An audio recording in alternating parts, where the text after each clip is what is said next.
apologize. Welcome to this webinar with Sue Visser. She'll be discussing author identifiers. All right, hello everyone. Thank you for attending our presentation on author identifiers. Today we're going to talk about what are author identifiers and why you've been hearing so much about them, some of the benefits of author identifiers, which one you should be using. I'm going to talk a little bit about publisher adoption of author identifiers, and we're going to talk about some questions that I've gotten about other platforms. So an author identifier is a unique, persistent digital identifier that distinguishes you from every other researcher, much as a DOI attaches to an online article and it distinguishes that article from every other online article. And author identifiers enables clear, reliable, and unambiguous connections between people and publications, but also potentially between data and funding and institutions, and even technology like supercomputers or satellites. And that's kind of a vision for the future. With wider adoption of unique identifiers, we can really start to develop connections between all of these elements of the research ecosystem. So a little bit of background of author identifiers. Other unique identifiers are nothing new. They've been used in other contexts for decades, such as patent registry numbers, chem abstracts numbers, ISBNs, social security numbers, and most recently from this list, the DOI. And actually, the idea of a centrally administered system to identify researchers was proposed as far back as the 1940s by the American Mathematical Society. Now, that idea evidently didn't take hold at the time, but the idea has received renewed attention with the growth of online journals and databases and archives. Around 2001, as journals were moving increasingly online, people realized that there was a real opportunity to mine citation relationships, but you needed unique identifiers in order to be able to make use of that data. And as we become more dependent on artificial intelligence and machine learning, those unique identifiers are a building block for the ability to collect and analyze that data. Some of the benefits of author identifiers, one of the most obvious ones is that it helps with name ambiguity problems. And I'm sure you've all encountered the problem of trying to search for someone who has a common name or someone who's changed their name during their career. But there's a whole host of other problems you can run into when you're doing author searching. You have names that invite errors in punctuation or spelling. For example, a name like O'Brien that has a apostrophe. Should you search with the apostrophe or without? You're not always sure how the database is indexed those kinds of names. A name like Vandenberg that has actually 3 separate words. I've seen it indexed as Berg, Van Den. So databases don't always know how to parse those names. You get people who've been inconsistent in their use of their first name or their middle name or their nicknames or their given names. You have transliteration errors from other alphabets like Russian or Chinese.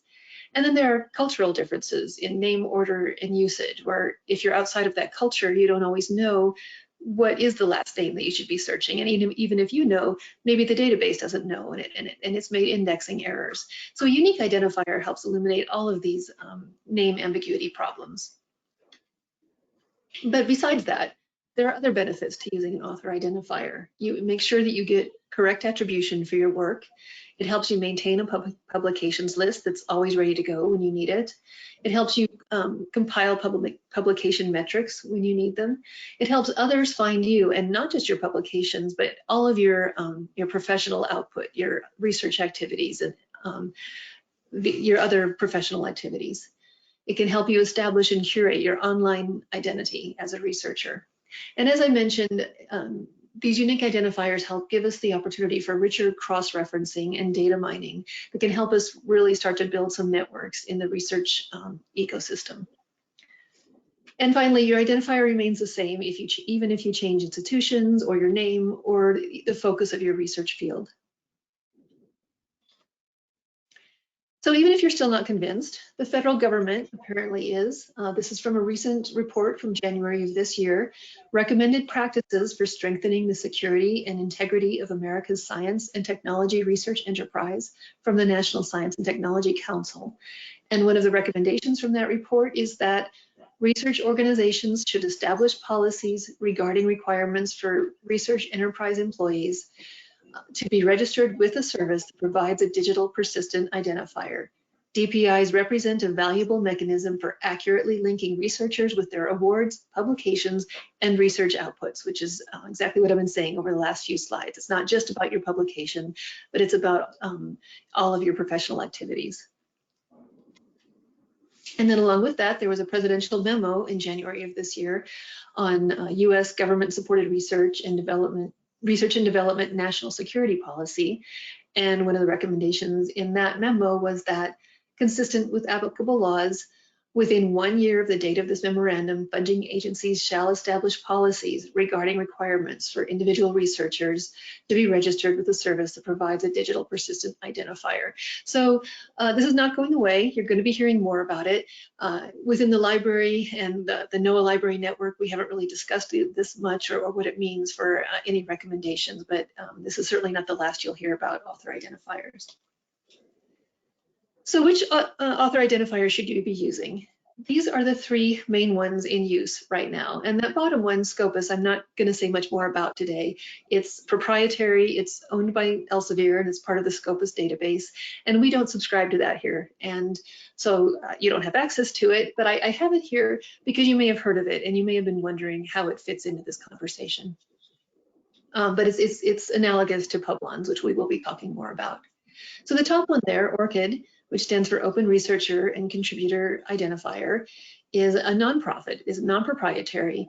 It's open access, it's platform agnostic, and it was created by a global community of researchers and publishers and other stakeholders.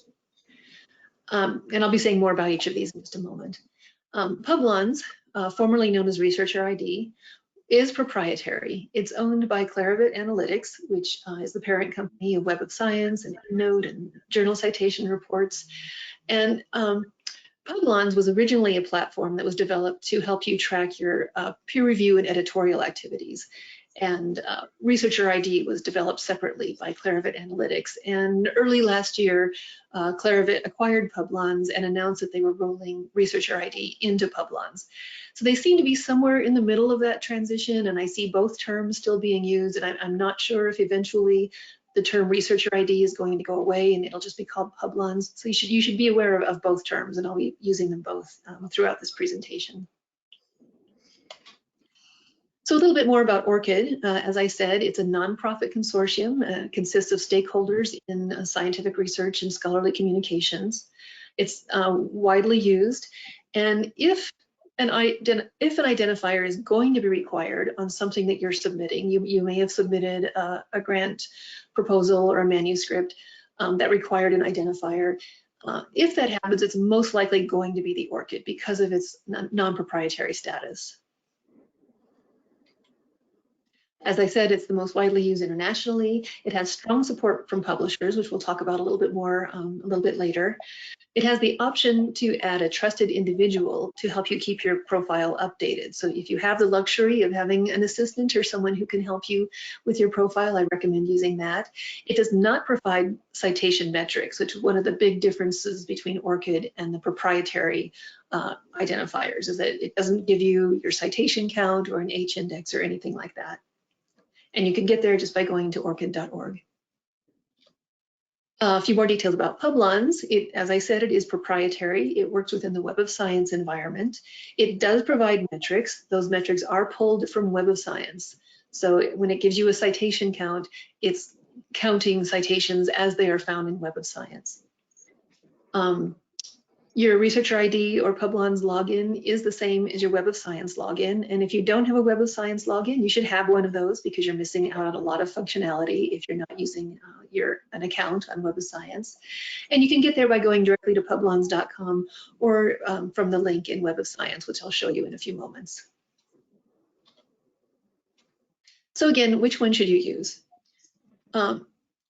I would recommend, and this is just my recommendation, this is not official NOAA policy, but my recommendation would be to start with ORCiD, and that again is because if you're going to be required to submit an identifier, it's probably going to be the ORCiD. So sooner or later, you're probably going to need to set up an ORCiD account. But I would also create a Publons account, and then I would enable the syncing between the two platforms. And this is again because Publons gives you the option to pull out some metrics. And if you set up the synchronization between the two platforms, it should relieve the burden of trying to update two platforms. Another one of the differences between ORCiD and Publons is that ORCiD allows you to manually enter any type of document, such as if you have a master's thesis, and if you did your master's thesis back before we did everything online, maybe you just have a scanned PDF of your thesis. You could create an entry for that on ORCiD, but Publons requires some kind of an online identifier, like a URL or a DOI or an archive ID number, so it's a little less accommodating than ORCiD. And again, ORCiD is the more widely used one, but Publons provides metrics. The bad news is that there is no magic bullet. All platforms require some work from you. You do have to curate them a little bit and update them. However, all of these platforms recognize that it's burdensome and redundant for you to try to manage multiple profiles, and they're constantly working to streamline them and get them to work together smoothly. So I recommend whenever possible, submit your author identifiers with your manuscript. Anytime the publisher supports that, that will streamline the process. And again, if you have the option to add a trusted individual to help you with your ORCiD profile, that will ease the burden on you.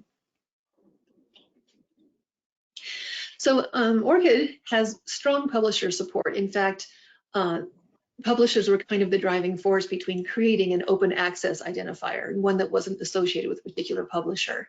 And an increasing number of publishers allow or even require the submission of an ORCiD with your manuscript. And it's really hard to get a good list of who all those publishers are. Not even ORCiD has such a list. But I looked at some of the publishers that we publish with the most often.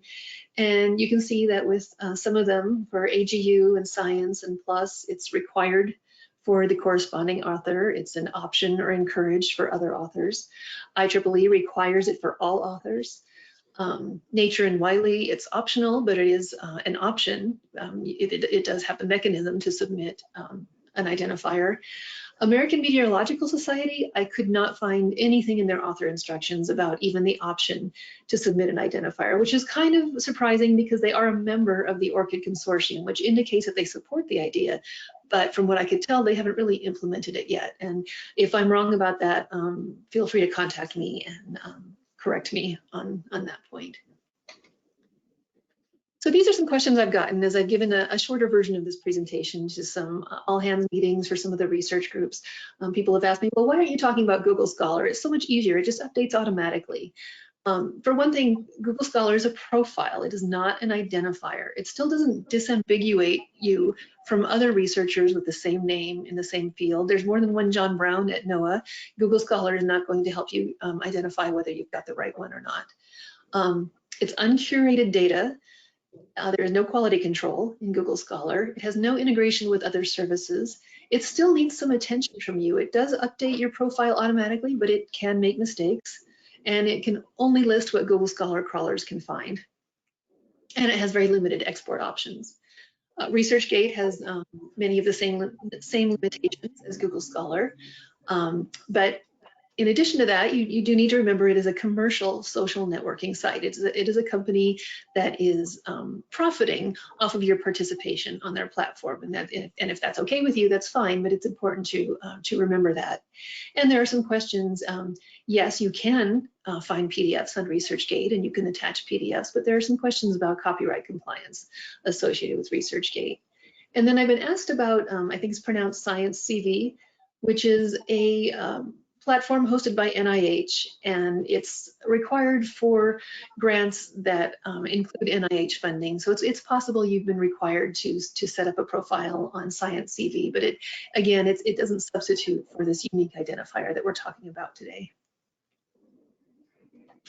Now, Google Scholar and ResearchGate and those kinds of platforms do have some benefits, and I don't mean to say that you should not be using those. They're easy to find. Those are places where if someone else is wanting to know more about you, they're very likely going to go to Google Scholar or ResearchGate. So I'm not telling you to avoid those platforms. It's easier to connect with peers. They have easier peer-to-peer options in those platforms. In Google Scholar, if you have set up a profile, and if someone does an author search on your name, they will get better search results. Your publications are more likely to come to the top. Google Scholar will allow you to showcase other document types besides the published literature that, for example, Publons is going to be showing, and that's especially helpful for early career researchers who may have more conference presentations or other types of output rather than published peer-reviewed papers. And others can follow you and be notified of your new publications, and vice versa. You can follow other researchers and you can engage in Q&A and forums. So those platforms have their place, but again, those are platforms, they're not unique identifiers, and that's what this presentation is about. I'm going to close this part of the presentation with this quote that I ran across. This is in a short communication by two authors with very similar names in the British Medical Journal. And they wrote, "We now possess the capacity to visualize atoms. We possess the capacity to launch telescopes into space and peer into distant galaxies, but we don't possess the capacity to automatically distinguish between two researchers who happen to share the same name." And it seems like we should be at a point where that's a problem we can solve. So that's what author identifiers are trying to do. So we're going to take just a moment to do a quick demo of the two platforms and talk about how to add your publications to those platforms once you've set up your profile.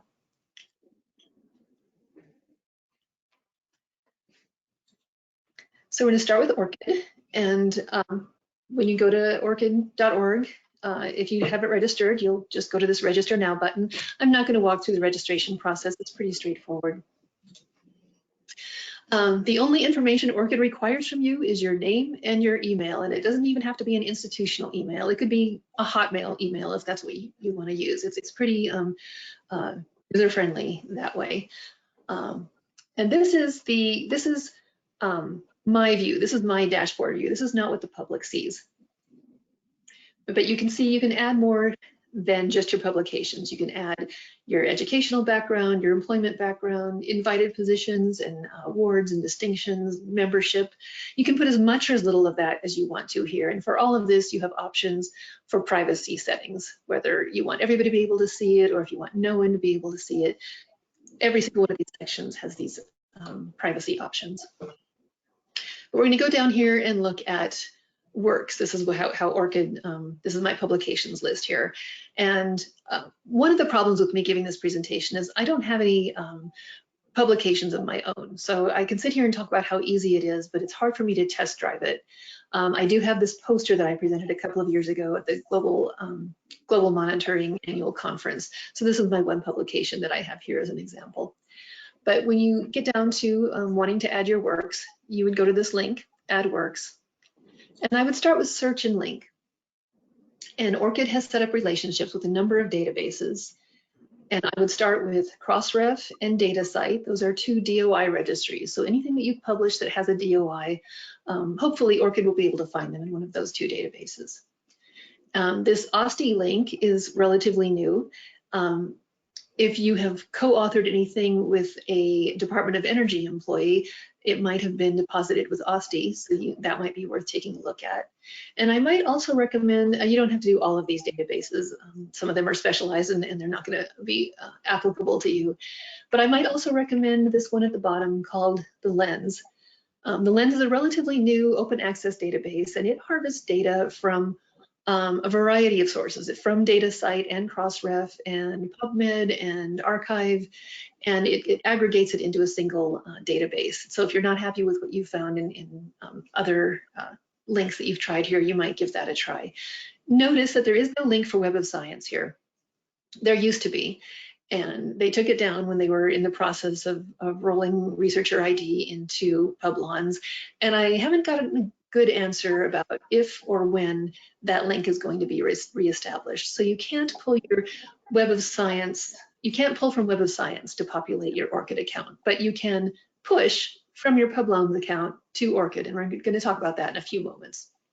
So I would try some of these databases, and when you click on one of these links, MLA is not one that you would use because it's humanities, but this is what happens. It asks, when you click on one of these, it's going to ask permission to link your ORCiD account to this database. And that's going to happen with each of these databases.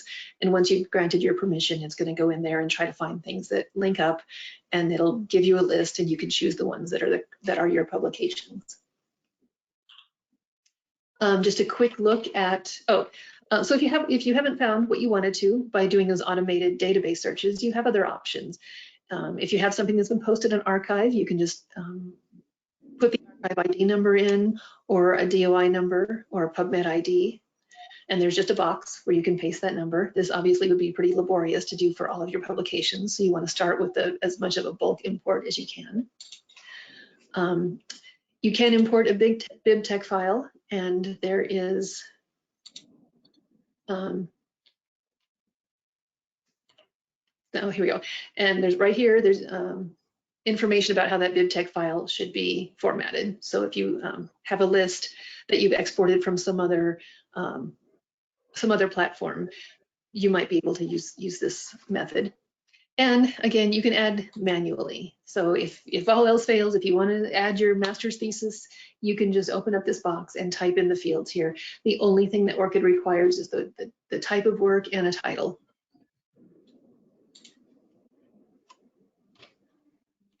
And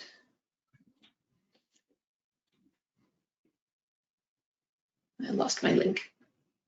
While it's doing that, I'm going to click over to, well, we'll just have to wait a moment. Okay, showing you how to add manually. You can also see my researcher ID is showing up here because I've set up the synchronization between the two platforms. And this, as I said, is my view. This is what the public sees. So you can see it doesn't have all of those fields that I haven't filled out. So only the things that I've completed and allowed public visibility to are showing up on the public view here. So going over to Publons, again, I'm not going to go through the registration process. It's pretty straightforward. And you can get here, again, you can either go straight to publons.com, or you can go to Web of Science and click on Publons up here on the menu. And again, they are calling it Publons. If you look for researcher ID, you won't find it. Sometime in the near future, Web of Science is going to a new, they're going to have a new look. They completely revamped their whole website. And instead of looking like this, it's going to look like this. And when that happens, you'll find Publons up here under products. And that's where the other Web of Science products, the EndNote and the Insights are going to be available rather than being across the top. So again, here's my Publons dashboard. This again is my view. This is not what the public sees. And you can again fill out whatever sections you want to, really. Here where it says peer review and editor records, that's the part that came from the original Publons platform, where you can fill out your peer review activities. I'm going to go to publications.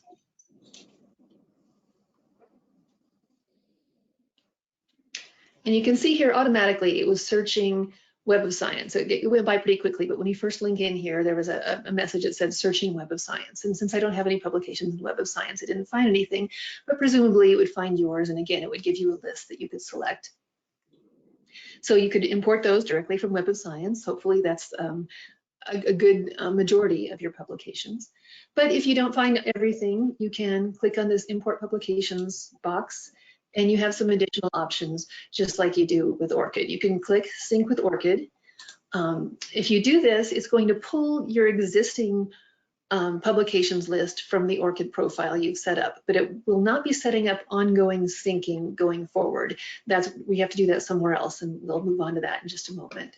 You again have the opportunity to paste in an identifier, and you have the opportunity again to upload a file. Here, besides BibTeX, you can do RIS or CSV, and again, the instructions are here for how to format those files.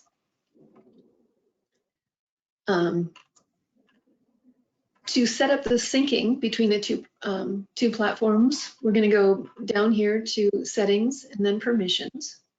And again, I'm on my dashboard view here, my private dashboard. When we click on Permissions, we're going to scroll down to, there it is, ORCiD Settings. And you've got three things you want to click here. One is keep my publication list up to date with my ORCiD record. Excuse me. The second one is update your ORCiD works from Publons. This is going to set up the two-way conversation between the two platforms and hopefully, again, relieve the burden on you of trying to keep those two platforms updated. And this third one just allows your researcher ID to be displayed on your ORCiD profile, as I showed you when we were on ORCiD. And then save the changes, and that should set up syncing going forward between your two profiles. Again, this is the private view. If we click here on public profile, this is what the public sees. And here, again, I don't have metrics because I don't have a published paper, but this is where the metrics would show up. It's showing my researcher ID here, and it would be showing, it shows the ORCiD number here, and it would be showing whichever fields I had filled out, which I haven't completed those. We're going to switch over real quickly to a more robust profile. This is just a random stranger. This person doesn't work at NOAA. I don't know this person. I was just looking for someone who had a well filled out profile on Publons. You can see his metrics here. You can see that he's included his peer review activities and his editorial activities. And if we click on metrics, it gives a few more detailed metrics. You've got some charts. It gives you some average citations per year, average citations per item. So again, these metrics are coming from Web of Science. So it's only counting what it finds in Web of Science. So if you have a profile on Google Scholar, you might have more publications, you might have more total citations, and you might have a higher H index because Google Scholar is just counting more things. So that's all I have for the demonstration. Please feel free to contact me. I believe I had my email here on the last slide, sue.visser@noaa.gov. Please feel free to contact me with any questions or comments about your experience using these platforms. And thank you very much for joining us.